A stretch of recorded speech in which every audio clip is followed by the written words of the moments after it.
With us today is Dr. Leslie Wickman, a woman of faith who just so happens to be a rocket scientist.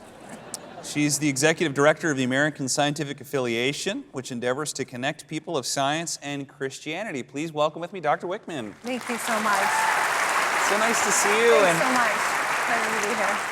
And Dr. Wickman, I had a chance to interview you on Praise the Lord a few weeks ago on TBN, and we got to talk for 30 minutes. Today we can only talk for 6, but I just found your story so compelling.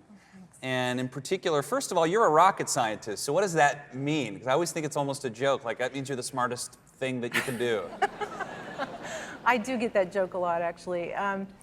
I worked on the NASA Hubble Space Telescope and the International Space Station programs and a variety of other projects. So, yeah, I mean, I've done all kinds of different things in the aerospace industry, including rocket science. Well, that's astonishing, and of course for you, faith is, like, I feel like so many people feel as though faith and science, you can't like be into both. You have to kind of be into one or the other. Yeah, and that's kind of an unfortunate misunderstanding. I'd like to think that my life is proof of the fact that you can be both a faithful Christian as well as a good scientist. And actually, a recent study of scientists in the United States indicated that a full 61% of practicing scientists and engineers in the U.S. are Christians. Wow. Wow, terrific. So that's not even saying 61% are religious. They're actually Christian. They self-identify as Christians. So That's a statistic that you don't see in the news very much. Yeah, and it does seem like, I know a lot of scientists, very often in research, for example, avoid being too public about their faith because they could lose grants or they could come under criticism by their peers. That's really unfortunate, I feel like. Yeah, I think, again, it's kind of there's this large misunderstanding about science and faith, and that people in general don't understand that they do fit together. And I think that especially at secular institutions, scientists tend not to engage those questions just because of that misperception. Yeah. And so there's a kind of undercurrent of faith at secular institutions. But one of the things that our organization, the American Scientific Affiliation, is about is to bring that dialogue more into the public eye and to help students who are still trying to figure out what they want to do with their lives understand that you can be both a faithful Christian as well as a top-notch scientist. I was telling you before, but there was one experience I had that was so helpful for me because I love knowledge and thinking and research. And I was invited by Rich Mao to be a part of this group called Biologos, which is a gathering of scientists and theologians, mostly scientists. And these were like astrophysicists and evolutionary biologists and chemists and engineers from MIT and Harvard and Stanford. I mean, they were all like, and professors. Right. And they were all professors. And it was amazing because I would meet these people and hear the incredible research they're doing, Human Genome Project and stuff like this.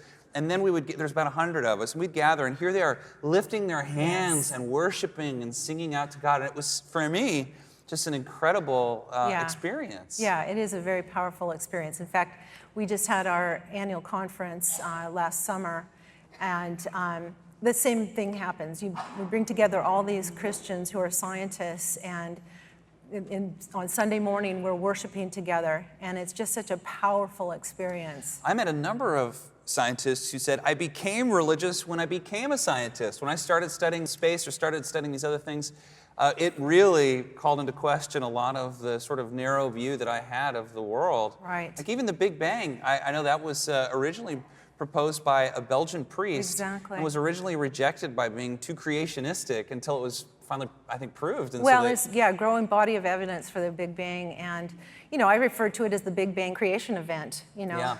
And it is much more God-friendly than the model that was widely accepted before that, which was the steady state model that said that everything always existed, therefore no need to explain a beginning. But when the Big Bang began getting more evidence and was more and more accepted, a lot of people were very uncomfortable with it on the kind of secular atheist side. Because the fact that there was a beginning to the universe necessitates an explanation for how it began. So what do you think? There really are some pretty compelling evidences for the existence of a God or a creator, right? Yeah, in fact, one of the most compelling, besides the fact that there was a beginning, is this principle called the anthropic principle. It's also known as the fine-tuning argument, or the Goldilocks principle, that says that everything has to be just exactly what it is. If you change any of the values, for example, for the strength of gravity, or the strength of the electromagnetic force, or the strength of the strong nuclear force, or the speed of light, any small change means that life cannot exist anywhere in the universe. And some people have actually calculated the probabilities of getting all those things just exactly right. And bear in mind that this list is like about 100 parameters long. The probabilities of getting those things all exactly right are somewhere in the vicinity of 1 chance in 10 to the 280th power. Now that's a big number. So to bring that down to earth, one of my... Pun. Yeah, sorry. I do that from time to time. But one of my colleagues has made an analogy of that, of basically saying that it's like one person buying just one lottery ticket each time they play and winning on that one ticket twice a week, every week, for 50 years in a row.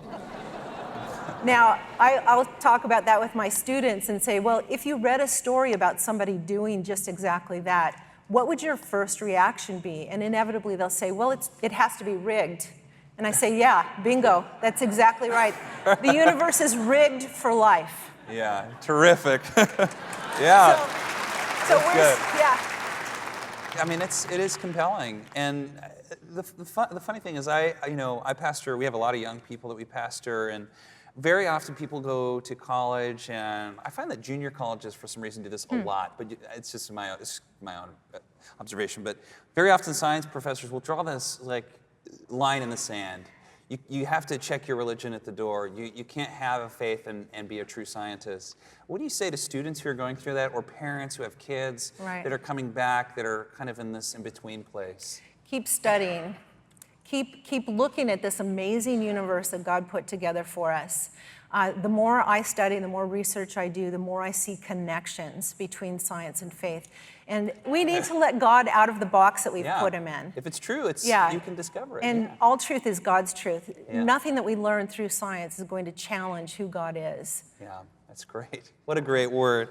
Well, thank you for all you're doing in your work with the AMA or ASA rather, and we're just so grateful that you're here, Dr. Wickman. And my pleasure. And thank you for this word. It's so encouraging. Thank you so much. And please do check out our website. There's lots of resources for science and faith for students and teachers and pastors. The website is asa3.org. So please visit. Well, let's thank her, Dr. Leslie Wickman. Thank you so much. We appreciate you.